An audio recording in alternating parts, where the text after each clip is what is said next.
ಕರ್ನಾಟಕ ಎಕ್ಸ್‌ಪ್ರೆಸ್‌ಗೆ ಸ್ವಾಗತ. ನಾನು ಲಾವಣ್ಯ. ಕರ್ನಾಟಕ ವಿಧಾನ ಪರಿಷತ್ನ ಪದವೀಧರ ಮತ್ತು ಶಿಕ್ಷಕರ ಕ್ಷೇತ್ರಗಳಿಗೆ 2026ರ ನವೆಂಬರ್ನಲ್ಲಿ ನಡೆಯಲಿರುವಂತಹ ಚುನಾವಣೆಗೆ ಎಐಸಿಸಿ ತನ್ನ ಅಭ್ಯರ್ಥಿಗಳನ್ನು ಪ್ರಕಟಿಸಿದೆ. ಎಐಸಿಸಿ ಪ್ರಧಾನ ಕಾರ್ಯದರ್ಶಿ ಕೆಸಿ ವೇಣುಗೋಪಾಲ್ ಬಿಡುಗಡೆ ಮಾಡಿದ ಪತ್ರಿಕಾ ಪ್ರಕಟಣೆಯ ಪ್ರಕಾರ ಕಾಂಗ್ರೆಸ್ ಅಧ್ಯಕ್ಷ ಮಲ್ಲಿಕಾರ್ಜುನ್ ಖರ್ಗೆ ಅವರು 4 ಅಭ್ಯರ್ಥಿಗಳ ಹೆಸರನ್ನ ಅನುಮೋದಿಸಿದ್ದಾರೆ. ಪಶ್ಚಿಮ ಪದವೀಧರ ಕ್ಷೇತ್ರಕ್ಕೆ ಮೋಹನ್ ಲಿಂಬಿಕಾಯ್ ಮತ್ತು ಆಗ್ನೇಯ ಪದವೀಧರ ಕ್ಷೇತ್ರಕ್ಕೆ ಶಶಿ ಹುಲಕುಂಟೆ ಮಠ್ ಅವರನ್ನ ನಾಮನಿರ್ದೇಶನ ಮಾಡಿದೆ ಅಂತ ಪ್ರಕಟಣೆ ತಿಳಿಸಿದೆ. ಶರಣಪ್ಪ ಮತ್ತೂರ್ ಅವರನ್ನ ಈಶಾನ್ಯ ಶಿಕ್ಷಕರ ಕ್ಷೇತ್ರದಿಂದ ಕಣಕ್ಕಿಳಿಸಲಾಗಿದ್ದು, ಪುಟ್ಟಣ್ಣ ಅವರನ್ನ ಈಗ ಬೆಂಗಳೂರು ಶಿಕ್ಷಕರ ಕ್ಷೇತ್ರದಿಂದ ಕಾಂಗ್ರೆಸ್ ಅಭ್ಯರ್ಥಿಯಾಗಿ ಕಣಕ್ಕಿಳಿಸಲಾಗಿದೆ. ಬೆಂಗಳೂರಿನ ಕೋಗಿಲು ಕ್ರಾಸ್ ಲೇಔಟ್ನಲ್ಲಿ ಅಕ್ರಮ ಒತ್ತುವರಿ ತೆರವು ಮಾಡಿ ಬಳಿಕ ಮನೆ ಕೊಡ್ತಾ ಇರುವ ಸರ್ಕಾರದ ನಡೆ ವಿಪಕ್ಷಗಳ ಪಾಲಿಗೆ ಬ್ರಹ್ಮಾಸ್ತ್ರವಾಗಿದೆ. ರಾಜ್ಯದ 6 ಕೋಟಿ ಜನ ಸಿದ್ದರಾಮಯ್ಯ ಮತ್ತು ಡಿಕೆ ಶಿವಕುಮಾರ್ ಅವರನ್ನ ಆಯ್ಕೆ ಮಾಡಿದ್ದಾರೆ. ಜುಜುಬಿ ವೇಣುಗೋಪಾಲ್ ಮಾತು ಕೇಳಿಕೊಂಡು ಆಡಳಿತ ಮಾಡುವುದು 6 ಕೋಟಿ ಜನರಿಗೆ ಮಾಡಿರುವಂತಹ ಅವಮಾನ. ಹೀಗಂತ ರಾಜ್ಯ ಸರ್ಕಾರದ ವಿರುದ್ಧ ರಾಜ್ಯಸಭಾ ಬಿಜೆಪಿ ಸದಸ್ಯ ಲಹರ್ ಸಿಂಗ್ ಸಿರೋಯಾ ಅವರು ವಾಗ್ದಾಳಿಯನ್ನ ನಡೆಸಿದ್ದಾರೆ. ಇನ್ನು ವೇಣುಗೋಪಾಲ್ ಅಂತವರು ನಮ್ಮ ಸರ್ಕಾರವನ್ನ ನಡೆಸಬೇಕಾ? ಅವರ ಆದೇಶವನ್ನ ನಾವು ಪಾಲಿಸಬೇಕಾ? ಈ ಸರ್ಕಾರ ಕೇವಲ ಕುರ್ಚಿ ಜಗಳಕ್ಕೆ ಮಾತ್ರ ಸೀಮಿತ ಅಷ್ಟೇ. ಪ್ರವಾಹ ಸಂತ್ರಸ್ತರಿಗೆ ಮನೆಯನ್ನ ಕೊಟ್ಟಿಲ್ಲ, ಡ್ರಗ್ಸ್ ಸಮಸ್ಯೆ ಸರಿಪಡಿಸಿಲ್ಲ. ಇಂತಹ ಸರ್ಕಾರ ನಮಗೆ ಸಿಕ್ಕಿರುವುದು ದುರಾದೃಷ್ಟಕರ. ಪಾಕಿಸ್ತಾನ್ ಪ್ರತಿಕ್ರಿಯಿಸುತ್ತೆ ಅಂದ್ರೆ ಇದು ಬಹಳ ಭಯಾನಕ ಟ್ರೆಂಡ್.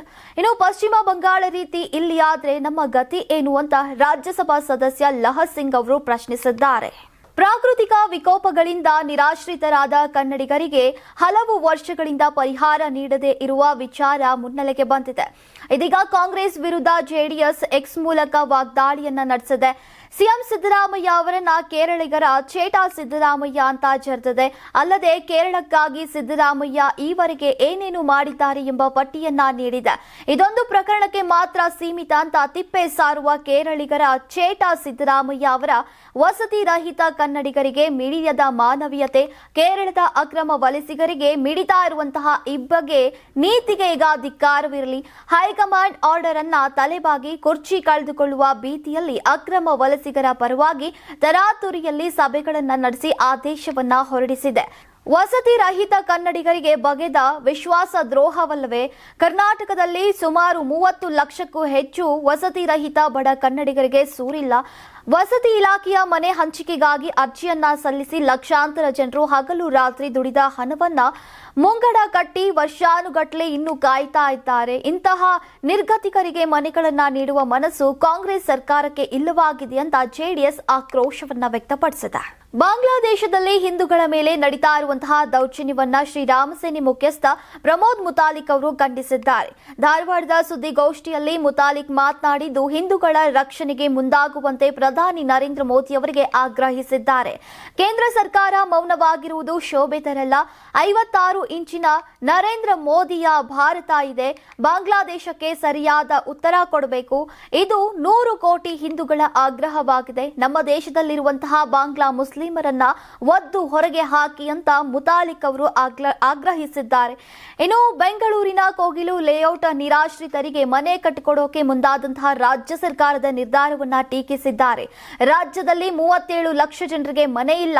ಎಲ್ಲಿಂದಲೋ ಬಂದವರಿಗೆ ಆಶ್ರಯ ಮನೆಗಳನ್ನ ಕೊಡುವುದು ಸರಿಯಲ್ಲ.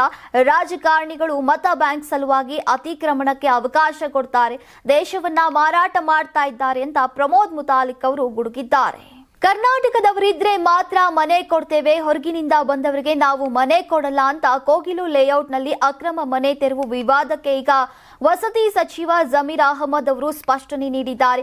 ಕೋಗಿಲು ಲೇಔಟ್ನಲ್ಲಿ ಅಕ್ರಮ ಮನೆ ತೆರವು ವಿಚಾರಕ್ಕೆ ಪಾಕಿಸ್ತಾನ್ ಎಂಟ್ರಿಗೆ ಸಚಿವ ಜಮೀರ್ ಅಹಮದ್ ಖಾನ್ ಅವರು ಕಿಡಿಕಾರಿದ್ದಾರೆ. ಪಾಕಿಸ್ತಾನಕ್ಕೂ ಈ ವಿಷಯಕ್ಕೂ ಏನ್ ಸಂಬಂಧ? ಪಾಕಿಸ್ತಾನಕ್ಕೂ ನಮಗೂ ಯಾವುದೇ ಸಂಬಂಧ ಇಲ್ಲ. ನಮ್ಮ ಬಗ್ಗೆ ಹೇಳೋಕೆ ಅವರು ಯಾರು? ನಮ್ಮ ದೇಶದಲ್ಲಿ ನಾವಿದ್ದೇವೆ. ಮುಸ್ಲಿಮರನ್ನ ನೋಡಿಕೊಳ್ಳೋಕೆ ಅವರು ಯಾರು ನಮಗೆ ಹೇಳೋಕೆ? ಮೊದಲು ಪಾಕಿಸ್ತಾನ ಅವರು ಅವರ ದೇಶವನ್ನ ನೋಡಿಕೊಳ್ಳಿ. ಪಾಕಿಸ್ತಾನದಲ್ಲಿ ಬಡತನ ಇದೆ, ಮೊದಲು ಅದನ್ನ ನೋಡಿಕೊಳ್ಳಿ ಅಂತ ವಾಗ್ದಾಳಿಯನ್ನ ನಡೆಸಿದ್ದಾರೆ. ನಾಳೆ ನಾನು ಸುದ್ದಿಗೋಷ್ಠಿ ಮಾಡಿ ಸಂಪೂರ್ಣ ಮಾಹಿತಿಯನ್ನ ಕೊಡ್ತೇನೆ, ಎಲ್ಲಾ ವಿವರವನ್ನ ಕೊಡ್ತೇನೆ, ಡಾಕ್ಯುಮೆಂಟ್ ಅನ್ನ ಪರಿಶೀಲನೆ ಮಾಡಿ ಅಂತ ಸಿಎಂ ಡಿಸಿಎಂ ಅವರ ಸೂಚನೆಯನ್ನ ನೀಡಿದ್ದಾರೆ. ಈಗ ನಮ್ಮ ಕರ್ನಾಟಕದವರು ಇದ್ರೆ ಮಾತ್ರ ಮನೆ ಕೊಡೋದಕ್ಕೆ ತೀರ್ಮಾನ ಮಾಡಿದ್ದೇವೆ. ಆಚೆಯಿಂದ ಬಂದವರಿಗೆ ನಾವು ಮನೆ ಕೊಡಲ್ಲ ಅಂತ ಸಚಿವ ಜಮೀರ್ ಅಹಮದ್ ಅವರು ತಿಳಿಸಿದ್ದಾರೆ. ಹೊಸ ವರ್ಷದ ಸಂಭ್ರಮಾಚರಣೆಯ ಬೆನ್ನಲ್ಲೇ ಕರ್ನಾಟಕ ವಿದ್ಯುತ್ ನಿಯಂತ್ರಣ ಆಯೋಗ ಗ್ರಾಹಕರಿಗೆ ಶಾಕ್ ನೀಡಿದೆ. ಮುಂದಿನ ಹಣಕಾಸು ವರ್ಷದಲ್ಲಿ ರಾಜ್ಯದ ವಿದ್ಯುತ್ ಗ್ರಾಹಕರು ಬಳಸುವಂತಹ ವಿದ್ಯುತ್ಗೆ ಹೆಚ್ಚಿನ ಹಣ ಪಾವತಿಸಬೇಕಾಗತ್ತೆ. ಮಾರ್ಚ್ 2025ರಲ್ಲಿ ಕೆಇಆರ್ಸಿ ವಿದ್ಯುತ್ ದರ ಪರಿಷ್ಕರಣೆಯನ್ನ ಘೋಷಿಸಿದಾಗ 3 ವರ್ಷಗಳ ಕಾಲ ಸುಂಕಗಳನ್ನ ಸ್ಥಗಿತಗೊಳಿಸೋಕೆ ತೀರ್ಮಾನಿಸಿತ್ತು. ಆದರೆ ಮಾರುಕಟ್ಟೆಯ ಏರಿಳಿತಗಳು ಮತ್ತು ವಿದ್ಯುತ್ ಸರಬರಾಜು ಕಂಪನಿಗಳಲ್ಲಿರುವಂತಹ ಬಾಕಿಗಳನ್ನ ಆಧರಿಸಿ ಇದೀಗ ವಾರ್ಷಿಕವಾಗಿ ಸಣ್ಣ ಪ್ರಮಾಣದ ತಿದ್ದುಪಡಿಯನ್ನ ಮಾಡಲಾಗ್ತಾ ಇದೆ. ಎಲ್ಲಾ ಎಸ್ಕಾಂಗಳಿಗೆ ಈಗ ಸಮಾನವಾಗಿ ಅನ್ವಯವಾಗಲಿದ್ದು ಪ್ರತಿ ಯೂನಿಟ್ಗೆ ಗರಿಷ್ಠ 8 ರಿಂದ 10 ಪೈಸೆ ಮಾತ್ರ ಹೆಚ್ಚಳವಾಗುವಂತಹ ಸಾಧ್ಯತೆ ಇದೆ. ನವೀಕರಿಸಬಹುದಾದಂತಹ ಇಂಧನಕ್ಕೆ ಹೆಚ್ಚಿನ ಒತ್ತನ್ನ ನೀಡಲಾಗ್ತಾ ಇದ್ದು ಉತ್ಪಾದನೆ ಮತ್ತು ಸರಬರಾಜು ವೆಚ್ಚಗಳು ವಿಭಿನ್ನವಾಗಿವೆ. ಈ ಅಂಶಗಳನ್ನ ಲೆಕ್ಕಕ್ಕೆ ತೆಗೆದುಕೊಂಡಾಗ ವಿದ್ಯುತ್ ಉತ್ಪಾದನಾ ವೆಚ್ಚದಲ್ಲಿ ಇಳಿಕೆ ಕಂಡು ಬರುತ್ತೆ. ಇನ್ನು ಆದ್ರೆ ಗೃಹ ಜ್ಯೋತಿ ಯೋಜನೆಯಡಿ 200 ಯೂನಿಟ್ ವರೆಗೆ ಉಚಿತ ವಿದ್ಯುತ್ ನೀಡಬೇಕೆಂದಿರುವುದರಿಂದ ದರದಲ್ಲಿ ಕಡಿತ ಸಾಧ್ಯವಿಲ್ಲ. ಬದಲಾಗಿ ಈ ವರ್ಷವೂ ವಿದ್ಯುತ್ ದರದಲ್ಲಿ ಏರಿಕೆ ಸಂಭವಿಸಲಿದೆ. ಇದನ್ನ ದರ ಪರಿಷ್ಕರಣೆ ಅಂತ ಕರೆಯದೆ ಟಾಪ್ ಅಪ್ ಅಂತ ಪರಿಗಣಿಸಲಾಗ್ತಾ ಇದೆ ಅಂತ ಕೆಇಆರ್ಸಿ ಅಧಿಕಾರಿಗಳು ಸ್ಪಷ್ಟಪಡಿಸಿದ್ದಾರೆ. ಹೊಸ ವರ್ಷದ ಸಂಭ್ರಮದಲ್ಲಿ ಗೃಹಲಕ್ಷ್ಮಿ ಫಲಾನುಭವಿಗಳಿಗೆ ಸಿಹಿ ಸುದ್ದಿ ಸಿಕ್ಕಿದೆ. ಯೋಜನೆಯ 24ನೆಯ ಕಂತಿನ 2,000 ರೂಪಾಯಿ ಫಲಾನುಭವಿಗಳ ಖಾತೆ ಅಂದ್ರೆ ಬ್ಯಾಂಕ್ ಖಾತೆಗೆ ಜಮೆ ಆಗಿದೆ. ಬೆಳಗಾವಿ ಜಿಲ್ಲೆಯ ಹಲವು ಮಹಿಳೆಯರ ಖಾತೆಗೆ ಗೃಹಲಕ್ಷ್ಮಿ ಹಣ ಸಂದಾಯವಾಗಿದೆ. ಗೃಹಲಕ್ಷ್ಮಿ ಯೋಜನೆಯ ಹಣ ಸಂದಾಯದಲ್ಲಿ ವಿಳಂಬವಾಗ್ತಾ ಇರುವಂತಹ ಬಗ್ಗೆ ಭಾರಿ ಟೀಕೆಗಳು ವ್ಯಕ್ತವಾಗಿದ್ವು. ಇನ್ನು ಹಣ ಪಡೆದ ಫಲಾನುಭವಿಗಳು ಸಚಿವೆ ಲಕ್ಷ್ಮಿ ಹೆಬ್ಬಾಳ್ಕರ್ ಅವರಿಗೆ ಧನ್ಯವಾದವನ್ನ ಅರ್ಪಿಸಿದ್ದಾರೆ. ಹಣ ಹಾಕೋದು ವಿಳಂಬವಾದ ಬೆನ್ನಲ್ಲೇ ಈಗ ಮಹಿಳೆಯರಲ್ಲಿ ಅಸಮಾಧಾನವಿತ್ತು. ಆದ್ರೀಗ ಹೊಸ ವರ್ಷದ ಹೊತ್ತಲ್ಲೇ ಈಗ ಹಣ ಬಂದಿರುವುದು ಸಂತಸ ತಂದಿದೆ ಅಂತ ಫಲಾನುಭವಿಗಳು ತಿಳಿಸಿದ್ದಾರೆ. ಒಂದೇ ಒಂದು ಮಗು ಇದ್ರೂ ಸರ್ಕಾರಿ ಶಾಲೆ ಮುಚ್ಚೋದಿಲ್ಲ, ವಿಲೀನವೂ ಮಾಡೋದಿಲ್ಲ. ಹೀಗಂತ ಶಾಲಾ ಶಿಕ್ಷಣ ಸಚಿವ ಮಧು ಬಂಗಾರಪ್ಪ ಅವರು ಪುನರುಚ್ಚಾರವನ್ನ ಮಾಡಿದ್ದಾರೆ.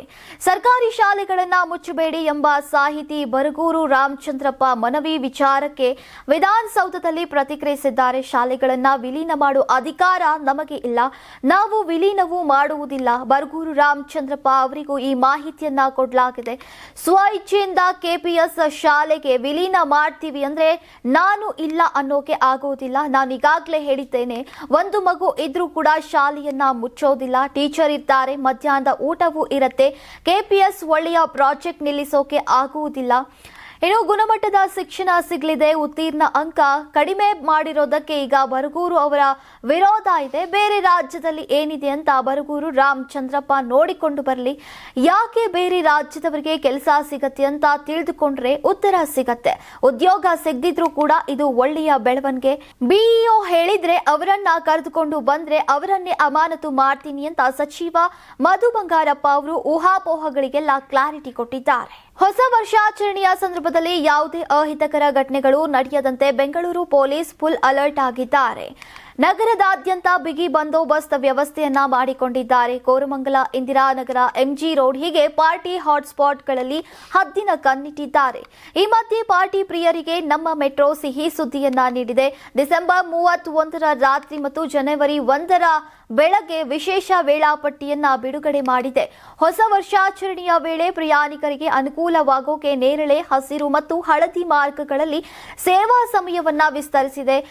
ಕೆಲವು ಮಾರ್ಗಗಳಲ್ಲಿ ಕೊನೆಯ ರೈಲುಗಳು ಬೆಳಗಿನ ಜಾವ 1:10ರವರೆಗೆ ಚಲಿಸುತ್ತೆ. ಎಂಜಿ ರಸ್ತೆ ನಿಲ್ದಾಣವು ರಾತ್ರಿ 10ರಿಂದ ಮುಚ್ಚಲಿದೆ.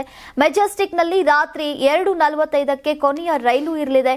ಜನ ಹೆಚ್ಚು ಸೇರುವುದರಿಂದ ಡಿಸೆಂಬರ್ 31ರ ರಾತ್ರಿ 11 ಗಂಟೆಯ ನಂತರ ಕೌಂಟರ್ನಲ್ಲಿ ಟಿಕೆಟ್ ಸಿಗೋದಿಲ್ಲ. ಈ ಸಮಯದಲ್ಲಿ ಟ್ರಿನಿಟಿ ಹಾಗೂ ಕಬ್ಬನ್ ಪಾರ್ಕ್ ಸ್ಟೇಷನ್ನಲ್ಲಿ ಕೌಂಟರ್ ಕ್ಲೋಸ್ ಆಗಲಿದ್ದು QR ಕೋಡ್ ಬಳಸಿ ಪ್ರಯಾಣವನ್ನ ಮಾಡಬೇಕು ಅಂತ ಬಿಎಂಆರ್ಸಿಎಲ್ ಮಾಹಿತಿ ನೀಡಿದೆ.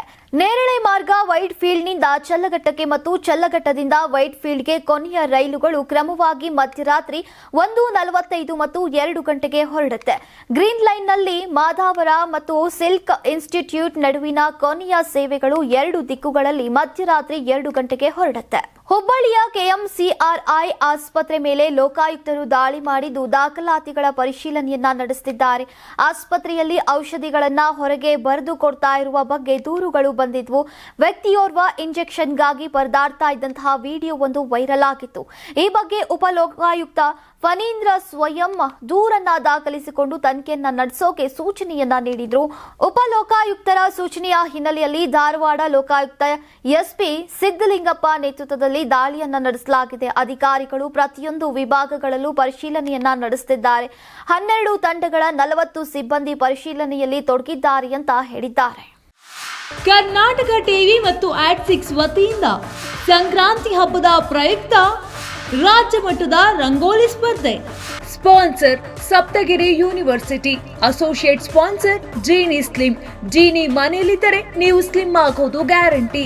ಕೋ sponsors Nandana palace, legendary Andhra restaurant chain, KMF Nandini, ನಮ್ಮ ಹೆಮ್ಮೆ, ಕೆಎಸ್ಡಿಎಲ್ ಮೈಸೂರು ಸ್ಯಾಂಡಲ್ 100% ಶುದ್ಧ ಶ್ರೀಗಂಧದ ಎಣ್ಣೆಯಿಂದ ತಯಾರಿಸಿದ ಏಕೈಕ ಸಾಬೂನು.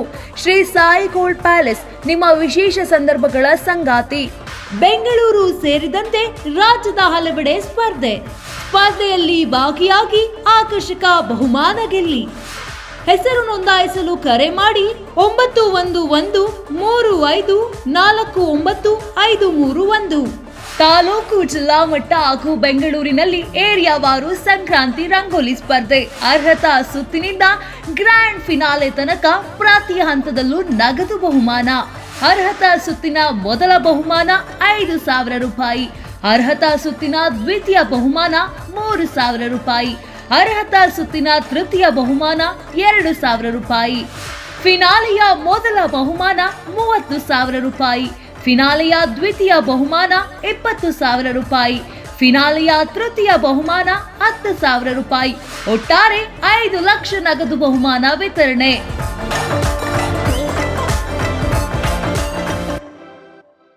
ಯಾರಾಗ್ತಾರೆ ಎಂಎಲ್ಎ ಅಭ್ಯರ್ಥಿ 2028 ಶೀಘ್ರದಲ್ಲೇ. ಪ್ರತಿದಿನ ಒಂದೊಂದು ಕ್ಷೇತ್ರದ ಟಿಕೆಟ್ ಆಕಾಂಕ್ಷಿಗಳ ಸಂಪೂರ್ಣ ಮಾಹಿತಿ ಪೊಲಿಟಿಕಲ್ ಜರ್ನಲಿಸ್ಟ್ ಕೆಎಂ ಶಿವಕುಮಾರ್ ಅವರಿಂದ. ಕರ್ನಾಟಕದ ನಂಬರ್ 1 ಡಿಜಿಟಲ್ ಮೀಡಿಯಾ ನಿಮ್ಮ ನೆಚ್ಚಿನ ಕರ್ನಾಟಕ ಟಿವಿಯಲ್ಲಿ ಮಾತ್ರ.